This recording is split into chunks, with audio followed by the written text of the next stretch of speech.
5. I have 5 TRX row variations for you to learn today. Each one uniquely targeting your body in a different way. You ready? All right, let's go. All right, we got number 1, the TRX row. So the TRX row exercise is a key exercise that can help improve your overall upper body strength and your posture. First, we're gonna set the straps to their shortest position.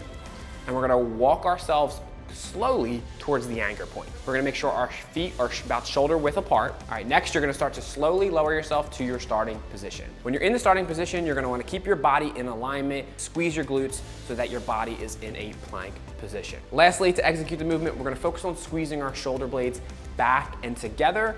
We're gonna roll them down towards the ground, and then we're gonna drive our elbows towards the ground as we pull our chest forward. We got number 2, which is our TRX Low Row. This is just a more challenging variation of the TRX row.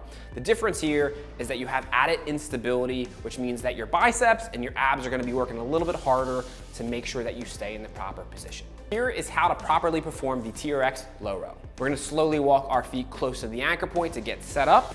We're gonna grab those straps and then we're gonna slowly lower ourselves into the starting position. With our arms fully extended, we're gonna go ahead and squeeze our glutes to make sure that we bring our body into proper alignment. And lastly, to execute the movement, we're gonna do just like we did with the first row, and we're gonna make sure we are squeezing our shoulders back and down. We're keeping our core engaged. We're driving those elbows down toward the ground as we pull our chest forward. So for number 3, we have the TRX High Row, or it's also known as a TRX Rear Delt Row. So this particular exercise focuses on the upper back portion of your muscles, right, the back of your shoulders, which are also known as your rear deltoids. Here's how to properly set up for the TRX High Row. Now for this one, it's gonna be a bit different for the strap length. We're actually gonna set the straps to medium length or mid length. We're gonna walk ourselves slowly towards the anchor point, making sure we're in that comfortable position. We're gonna slowly lower ourselves back into the starting position. We're gonna engage our glutes to make sure we're in the proper alignment with our body. Execute the movement, there's a slight difference in this variation. Instead of keeping our elbows close to the body, we're actually gonna raise our elbows up so that they are about parallel to your shoulders. Our elbows are in the proper positioning. We're actually going to slowly focus on squeezing our shoulder blades backwards, driving our elbows back towards the ground as we pull our chest forward, just like we did in the previous rows. Here we go, we are on to number 4. We have the TRX Inverted Row. The TRX Inverted Row is a much more challenging variation of the TRX Low Row because we are significantly lower to the ground, right? Our body is essentially parallel to the floor. Now with that being said, that means we're creating maximum resistance with your own body weight. Here's how to properly perform the TRX Inverted Row. We're gonna do everything we did for the low row and the traditional row. We're gonna set those TRX straps to the shortest length. We're gonna make sure our feet are about shoulder width apart.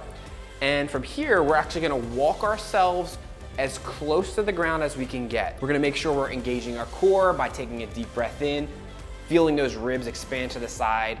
And then to actually execute the movement, our body's in the plank position and then we're driving our elbows down to the ground as we bring our chest up towards the TRX handle. All right, we are moving on to number 5. It's the last TRX row variation. This is a TRX Single-Arm Row. It's one of my favorites. And why? It's because it focuses on a single arm, like in the name, which actually helps reduce the risk of developing muscle imbalances that can sometimes happen when you're doing 2-arm exercises. When you're doing a 2-arm exercise, one side can compensate for the other, hiding weaknesses, hiding instability, but those are revealed when you're doing any type of 1-arm movement. Here's how to perform the TRX Single-Arm Row. So for this particular setup, you're gonna set your TRX straps between the shortest and the mid-length position, whatever's really comfortable for your current setup. Next, you're gonna wanna set up your TRX straps for single arm use mode, right? Which is a fancy way of saying you're gonna loop your strap through the other handle so that one's not dangling while you're doing the exercise. Next, you're gonna set your feet shoulder width apart. Now, just like we would with a regular TRX row or low row, we're gonna go ahead and lower ourselves into that starting position, and then to execute the movement, we're gonna actually roll our shoulders back, right? We're gonna squeeze our shoulder blades back and towards the ground, driving our elbow towards the ground as we pull our chest forward. All right, my friends, it's time for you to go and put that TRX knowledge to use. Oh, and to make sure that y'all don't miss a beat, go ahead and download our free strength training cheat sheet that I personally created just for you to act as a quick reference. It's gonna pop up right here, and you can go ahead and click the link in the description below to grab a copy for yourself today. Peace out, I'll see y'all in the next video. Coach Ant, signing off.